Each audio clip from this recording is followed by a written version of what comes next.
I'm here with Kelly White, aka Kelly B, MOAS Artist in Residence. Today, Kelly is going to tell us how she got involved with the work of MOAS and all about her exclusive collection of artworks called Kaleidoscope of Solidarity, which is inspired by MOAS activities and the Safe and Legal Routes campaign. To start off, Kelly, how did you first get involved with the work of MOAS? What inspired you to collaborate with MOAS on this project? Well, hi, Ben. It's nice to be with you this morning.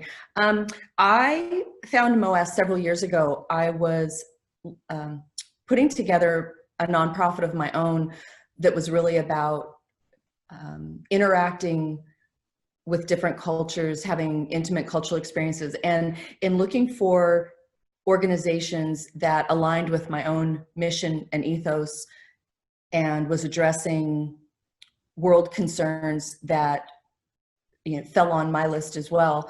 MOAS was an organization I came across. I had a beautiful exchange. Our work didn't line up, what I was doing and what MOAS does. It wasn't really appropriate for us to work together, but it was definitely an organization that I filed away and kept tabs on over the years. When COVID hit and I was forced to put my humanitarian work on hold, I really got back into my artwork. I had launched a website and that was all going very well, but I was really having a difficult time with inspiration. I think part of it was once creativity turned into, well, how am I creative and sell something? It was missing something for me. Lots of soul searching and thinking. I was really trying to work with, how do I bring these two things together? I was really craving my humanitarian work. And I sat down and wrote a short list of organizations. I thought, I wonder if I could be an artist in residence, in my own residence for an organization and have the work be doing some good. MOAS happened to be top of the list. And when I reached out, they were very excited. So that was the last few months of us working together and collaborating on this project. Brilliant. So what messages or stories are you trying to tell through the pieces in Kaleidoscope of Solidarity? Sure. Well, primarily we're looking to illuminate the 7 safe and legal routes that the MOAS campaign is focusing on. There's that story. Those stories can be quite confronting. So in really sitting with my materials and sitting with the stories, I was looking for a way to draw viewers in, to draw people in a way that they could empathize with the communities that are affected by the migration phenomenon. Again, I think it can be a real confronting situation to consider, and finding a way to bring beauty to that, to not only tell the story, the desperate side of the story and the urgent need to address the situation, but also show the hopefulness and the beauty and bring people to the humanity of the situation, and hopefully inspire empathy, curiosity, really hopefully inspire action and engagement. Brilliant. Yes, so you've kind of touched on it at the end there. So what kind of feelings are you hoping will resonate with the audience when they see the pieces?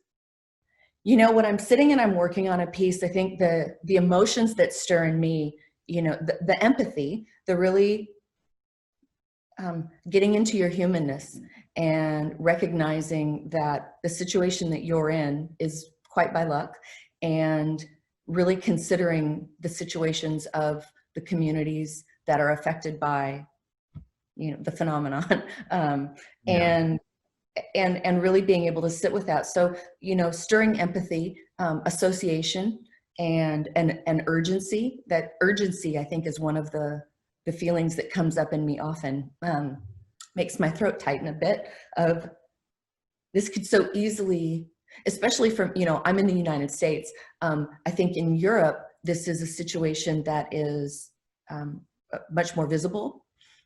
And I think to bring awareness to it and recognize where you're sitting in the world and the situation you're experiencing isn't necessarily what everyone else gets to experience, and not trying to make anyone feel guilty or that people shouldn't have the life that they have, but to recognize if you're in a position that you can contribute and advocate for someone less fortunate, this is a really amazing opportunity to do so.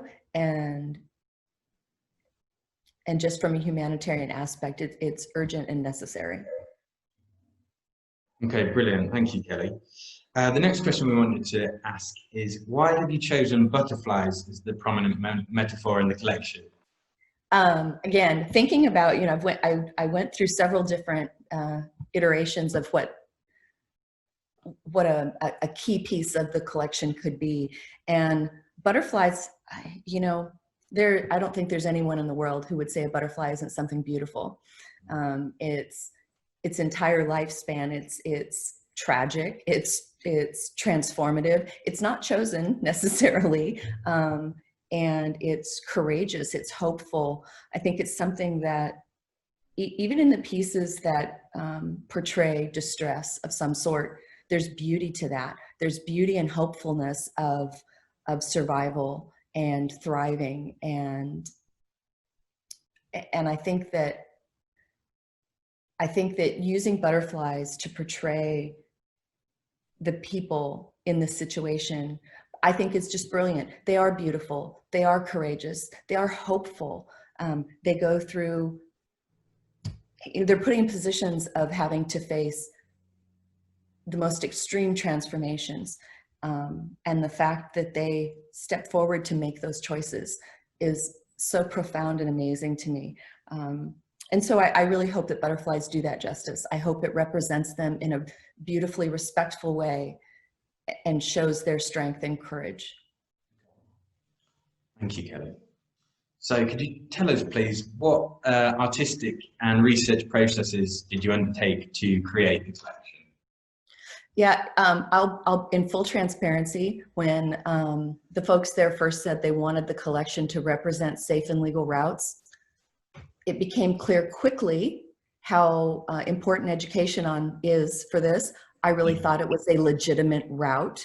So I was the perfect person to be educated. Realizing that, I really dug in. It's very complicated. I read a lot about just the basic format of what each safe and legal route is, the legal documents and that I could find. I spent a lot of time, there's a wonderful documentary that MOAS has produced called Fishers of Men. I highly recommend it. It's a beautifully done story. It is quite, I wouldn't say it's graphic, but it's honest, and it's incredible. I've watched that several times. I've also read, there's a wonderful book, The Optician of Lampedusa, particularly the beginning of the book, really gives you a good idea of what it might be like to come upon an unseaworthy boat full of hopefulness.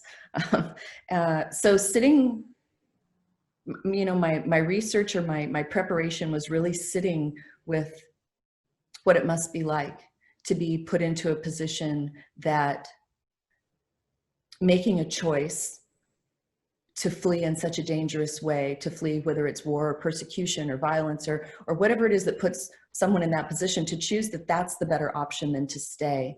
I really sat with that a lot to find, that gave me a lot of access to the profound importance of safe and legal routes for people seeking safe and secure lives. Okay, brilliant. Well, thank you so much, Kelly, for providing us with that fantastic insight into your work and into your process and inspiration. And so for the viewers, for more information on the collection and to take a look at the pieces, you can head over to moas.eu, and the artwork will be available for purchase from the 1st of December, which is also Giving Tuesday, and reservations are now open, so you can just email info@moas.eu to make a reservation. And Kelly will be donating the proceeds from the sale of her art pieces to support the work of MOAS and their missions around the world. Thank you so much, Kelly. Thank you. Have a wonderful day.